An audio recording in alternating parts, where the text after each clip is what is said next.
नमस्कार, सुप्रभात। स्वागत एक बार पुनः आप सभी का सब रंग कार्यक्रम में। मित्रों, कहते हैं कि ज्ञान धन से उत्तम है, क्योंकि धन की हमें रक्षा करनी पड़ती है, जबकि ज्ञान हमारी रक्षा करता है। वास्तव में ज्ञान का अर्थ समझ है मित्रों। जब व्यक्ति के अंदर सुंदर समझ विकसित हो जाती है तो उसके बोल, उसके कर्म स्वतः श्रेष्ठ होने लगते हैं और वो शिखर की ओर बढ़ने लगता है। इसीलिए कहते हैं ना कि जो ज्ञानी व्यक्ति है वो बड़ी से बड़ी बात को भी, जो विकराल परिस्थितियां हैं उन्हें छोटी कर देता है, और जो अज्ञानी है, बेसमझ या नासमझ है, वो छोटी सी बात को भी बहुत बड़ी कर देता है और उसी में ही उलझा रहता है। इसीलिए ज्ञान अर्थात समझ का जीवन में होना बहुत बहुत आवश्यक है। और यही ज्ञान लेकर प्रतिदिन सुबह सुवाक्य के रूप में हम लेकर आते हैं, जो हमारी समझ को विकसित करता है। आइए देखते हैं कि आज का सुंदर सुवाक्य हमारे लिए कौन सी समझ, कौन सा ज्ञान लेकर आया है। ओम शांति, नमस्कार। जीवन में सफलता प्राप्त करने के लिए दृढ़ इच्छा शक्ति की आवश्यकता है, और दृढ़ इच्छा शक्ति को बनाए रखने के लिए असफलता का डर समाप्त करना भी बहुत जरूरी है। एक बार एक चींटी बार बार दीवार पर ऊपर चढ़ती थी और फिर वो गिरती भी रहती थी। उसको और उसके प्रयास को देखकर एक व्यक्ति ने उससे पूछा कि चींटी, तुम बार बार चढ़ती भी हो और गिरती भी हो, फिर भी तुम निराश नहीं हो। तो चींटी ने बड़े कॉन्फिडेंस से कहा, उसने कहा कि मैं प्रयास कर रही हूँ और मुझे डर नहीं है असफलता का, लेकिन मुझे इस बात की खुशी है कि मैं कामयाब होंगी। कामयाबी होने की हिम्मत और विश्वास हमें जीवन में सफलता अवश्य दिलाता है। हमें दृढ़ इच्छा शक्ति की आवश्यकता तो है ही है, लेकिन साथ ही साथ हम ये ना सोचे कि असफलता हो जाएगी या मैं नापास हो जाऊंगा। तो जीवन के अंदर जो है, अगर हम सफलता चाहते हैं तो ये याद रखें कि हम होंगे कामयाब, और कामयाबी जो है वो एक दिन में नहीं, लेकिन निरंतर प्रयास करने से मिलती है। तो आइए आज से हम इस प्रयास में लगे रहें। सफलता हमारे साथ है, और उसके साथ साथ दृढ़ इच्छा शक्ति को भी बनाए रखें। ओम शांति। मित्रों, यदि हम स्वस्थ और सुखी जीवन जीना चाहते हैं तो 3 बातों का ध्यान जरूर रखें। पहला है व्यायाम, दूसरा है संतुलित भोजन, और तीसरा है मुस्कान। यदि ये तीनों ही चीजें हमारे जीवन में हैं तो हम हमेशा ही स्वस्थ रहेंगे, सुखी रहेंगे। ओम शांति फ्रेंड्स। दोस्तों, हमने समझाया है कि स्वस्थ अर्थात सोल कॉन्शियस। तो दोस्तों, अगर हमें सचमुच हम स्वस्थ और खुशनुमा रहना चाहते हैं तो हमें सोल कॉन्शियस होके अपने को आत्मा स्थिति में टिका करके और परमात्मा पावर हाउस से कंबाइंड होकर के जब हम हर कार्य करते हैं तो आत्मा से वो एनर्जी सातों चैतन्य आत्मिक ऊर्जाएं बॉडी के हर सेल में प्रवाहित होती है। ब्रेन के अंदर ज्ञान अर्थात सत्य की समझ ABCD से उसको हम ब्रेन के हर सेल को नरिश कर रहे हैं। पवित्रता से हम इम्यून सिस्टम और 5 कर्मेंद्रियों को नरिश कर रहे हैं। शांति से हम लंग्स को नरिश कर रहे हैं, जिससे हमारी आयु भी बढ़ रही है और पूरे एक सेल में हमारे ऑक्सीजन से हमारे हर सेल बढ़ती जा रही है, टॉक्सिन्स बाहर निकल रहे हैं। और प्यार से, सत्य और निस्वार्थ प्रेम की जो एनर्जी है उससे हम हार्ट को नरिश कर रहे हैं। पूरे कार्डियोवैस्कुलर सिस्टम 60,000 मील लंबी पाइपलाइन जो सारी बॉडी में एक जाल के रूप में फैला हुआ, जिसके द्वारा सारे बॉडी के हर सेल को ब्लड सप्लाई होती है, उसको नरिश कर रहे हैं। और दोस्तों, जब हम विश्व में हर आत्मा को दिल से सम्मान से स्वीकार कर लेते हैं, उनके बराबर पालना करते हैं, किसी के प्रति पार्शियलिटी नहीं करते हैं, तो दोस्तों अब आत्मा परमात्मा से, परमात्मा जो पावर हाउस है, तो मैं आत्मा परमात्मा जो सागर है, ज्ञान का सागर है, पवित्रता शांति का सागर है, सत्य और निस्वार्थ प्रेम का सागर है, अतीन्द्रिय सुख आनंद का सागर है, उसमें समाने का अनुभव करते हैं। हम सचमुच में महसूस करते कि मैं आत्मा परमात्मा के प्यार में समा गया हूँ, मैंने पाना था सो पा लिया, काम क्या बाकी रहा। हम सर्व प्राप्ति संपन्न स्थिति का अनुभव करते हैं। हम स्वयं से संतुष्ट और बाप से परमात्मा से संतुष्ट और ड्रामा में मेरे साथ जो कुछ हो उससे संतुष्ट और अपने लौकिक या अलौकिक परिवार से भी संतुष्ट स्थिति का अनुभव करते हैं। हमारी इच्छाएं एकदम ना के बराबर हो जाती हैं दोस्तों। ये फीलिंग जो सुपर सेंसुअस जॉय की फीलिंग जो है ना, ये हमारे लिवर को नरिश करती है। हमारी जो लिवर है वो डिटॉक्स करता है। जो हम खाना पच करके हमारे लिवर के थ्रू पहले लिवर में आता है, उसके बाद हमारी बॉडी में सप्लाई होता है खून।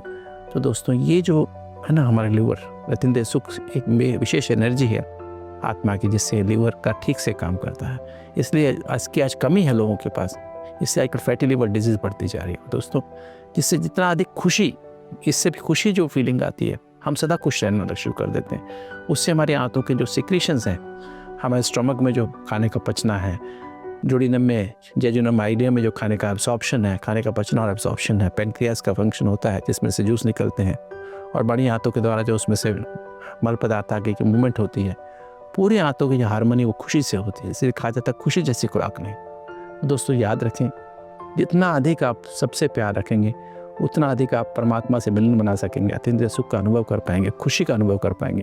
उससे आपका जीआई सिस्टम, आपकी आंतें और आपका लिवर अच्छा काम करेगा। ओम शांति। मित्रों, हम में से अधिकांश लोगों को सत्य की एक खोज अवश्य रहती है। हम जानना चाहते हैं कि जीवन क्या है, हम इस संसार में क्यों आए हैं और क्या ऐसा किया जाए जो हमारा जीवन सार्थक हो, सफल हो। यही सुंदर ज्ञान ब्रह्मा कुमारीज में प्रदान किया जाता है। और जब यहाँ पे लोग आते हैं, चाहे वो सामान्य हैं या विशिष्ट, तो वो ये अनुभव करते हैं कि सचमुच जिस चीज़ की हमें तलाश थी वो चीज़ हमें प्राप्त हुई, जिस सत्य की खोज थी वो सत्य हमें प्राप्त हुआ, जिस निस्वार्थ प्यार की आवश्यकता हम महसूस करते थे वो निस्वार्थ प्यार यहाँ हमें प्राप्त हुआ, जीवन का उद्देश्य जिसकी तलाश थी वो हमें यहाँ प्राप्त हुआ। और यही सुंदर अनुभव प्रतिदिन हमारे विशिष्ट जन आपके सम्मुख रखते हैं और आप भी महसूस करते होंगे कि सचमुच ये जो सुंदर प्रेरक अनुभव हैं हमें भी प्रेरित करते हैं आध्यात्म की ओर एक कदम बढ़ाने के लिए।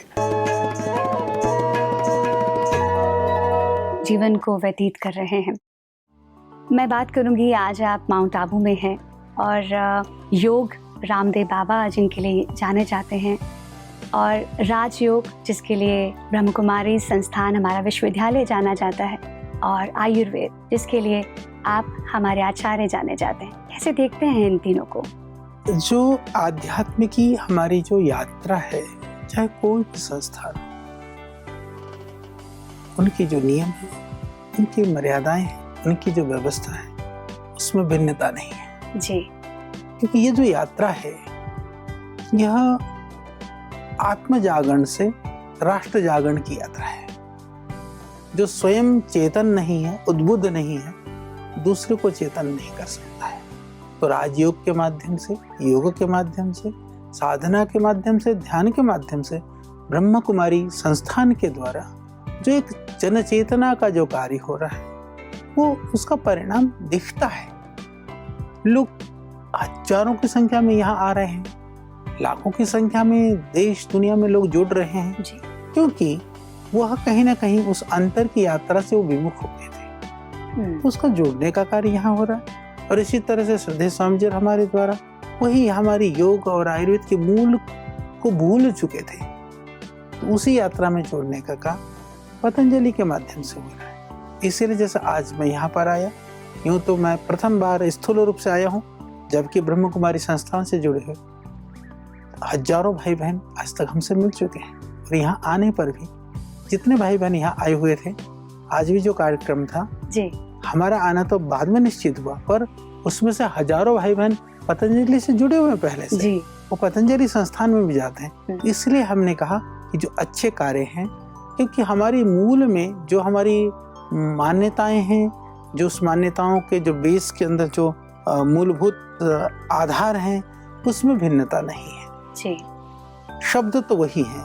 कौन से शब्दों में? कौन कितना ग्रहण कर पाता है, बात यह है। और इसके अलावा जो बड़ी बात यह है, आदमी जुड़े तो सही, कहीं से भी जुड़े, जो जुड़ेगा ना, अंतर से जुड़ेगा, वो समाज के लिए वह उपयोगी बनेगा, योगी बनेगा। तो नहीं तो वो अनुपयोगी होगा, समाज के लिए बोझ बनेगा। बहुत बड़ी बात कही कि जुड़ना बहुत जरूरी है। योग से, राजयोग से और आयुर्वेद से, किसी भी माध्यम से, किसी शक्ति से जुड़ना बहुत लाजमी है। हमारा देश जो है वो वेदों ग्रंथों का देश कहा जाता है। तो ये था मित्रों आज का सुंदर सबरंग। प्रतिदिन हम थोड़ी समय एक दूसरे के साथ बिताते हैं और अच्छी सुंदर बातों की लेन देन करते हैं। मुझे पूरा विश्वास है कि जो बातें हम आपके सम्मुख रखते हैं, जो विचार रखते हैं और जो सुंदर जानकारियाँ आप तक पहुँचाते हैं, उससे अवश्य आप लाभान्वित हो रहे होंगे और अपने जीवन में उसे अमल करके अनुभव भी कर पा रहे होंगे कि कैसे ये जीवन के लिए श्रेयस्कर है। क्योंकि कहा जाता है मित्रों, एक बहुत ही सुंदर सी पंक्ति के साथ आज अंत कर रहा हूँ। कहते हैं कि यदि संगत में शुद्ध विचार न मिले और पंगत में शुद्ध आहार न मिले तो उसे छोड़ देने में ही बुद्धिमानी है। संगत में शुद्ध विचार और पंगत में शुद्ध आहार, सचमुच बहुत ही गहरी सी बात है मित्रों। और प्रतिदिन कुछ गहरी बातें, शिक्षाप्रद बातें, समझ की बातें आपके लिए लेकर के आते हैं। इस पर ज़रूर चिंतन कीजिएगा क्योंकि यही तो जीवन का निर्माण करते हैं। अपना ख्याल रखिएगा। कल पुनः इसी वक्त आप सभी से मुलाकात होगी। नमस्कार। ओम शांति।